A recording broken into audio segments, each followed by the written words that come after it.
Genesis chapter 28.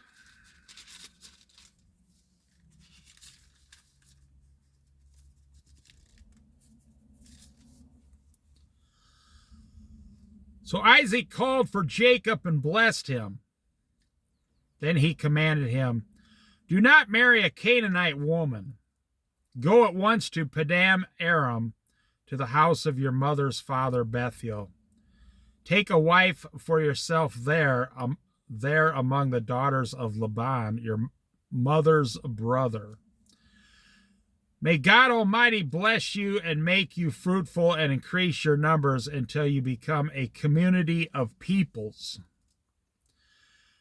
May he give you and your descendants the blessing given to Abraham, so that you may take possession of the land where you now reside as a foreigner, the land God gave to Abraham." Then Isaac sent Jacob on his way, and he went to Padan Aram, brother of Rebekah, who was the mother of Jacob and Esau. Now Esau learned that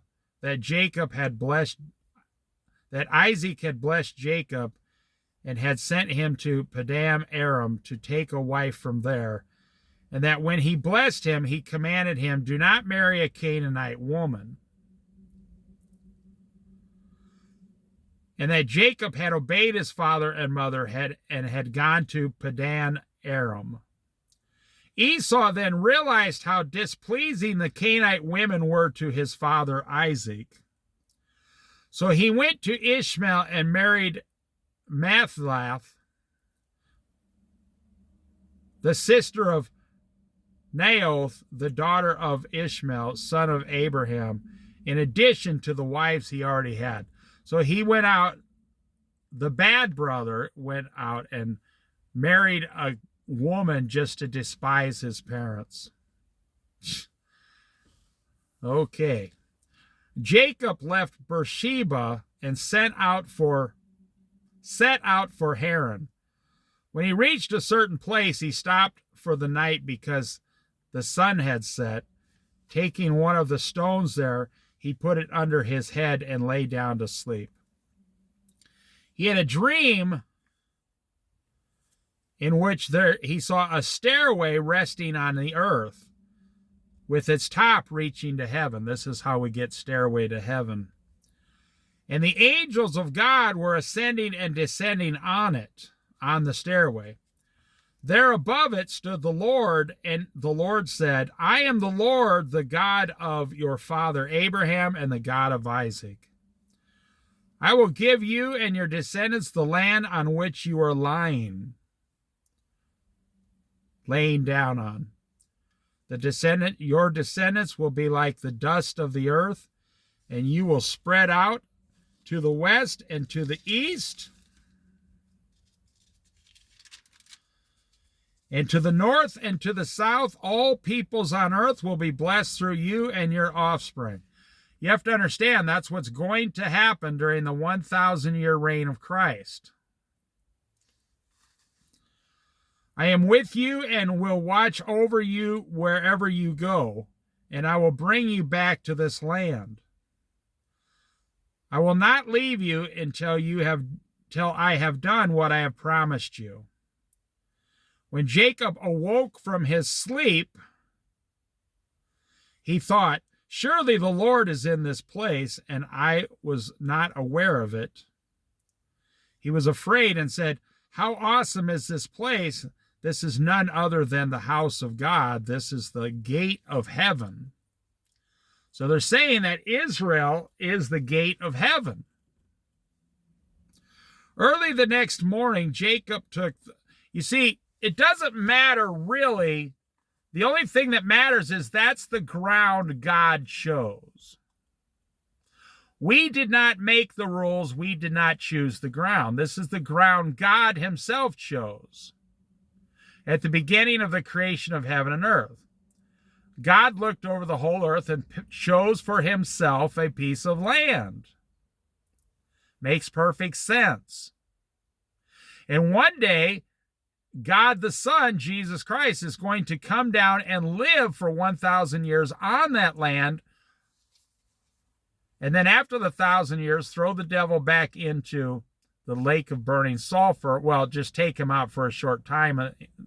He's already be down in there for 1,000 years. And then it's all over, and the new heaven comes down to earth. God's plans are actually very simple and easy to understand. They become complicated when we start dividing all the countries of the world apart and fighting each other, and capitalism and stock markets and money and lust and greed and pleasures and drunkenness.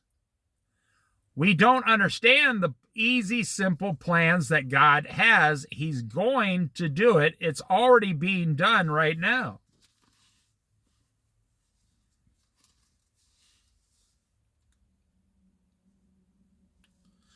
But one thing here, you want to talk about the difference between holiness between Jacob back then and the people of today. He was afraid because he says that God lives on this piece of land, and he was walking across it with his shoes and his filthy clothes or whatever, and it brought him fear. He has fear of the Lord. What are they doing in Israel today? They have naked women walking around Israel up and down the beaches every single day by the thousands. In the Holy Land that God is going to come down, there's so much sin in Israel and the whole world, yes, but there's so much sin in Israel today. Think about that.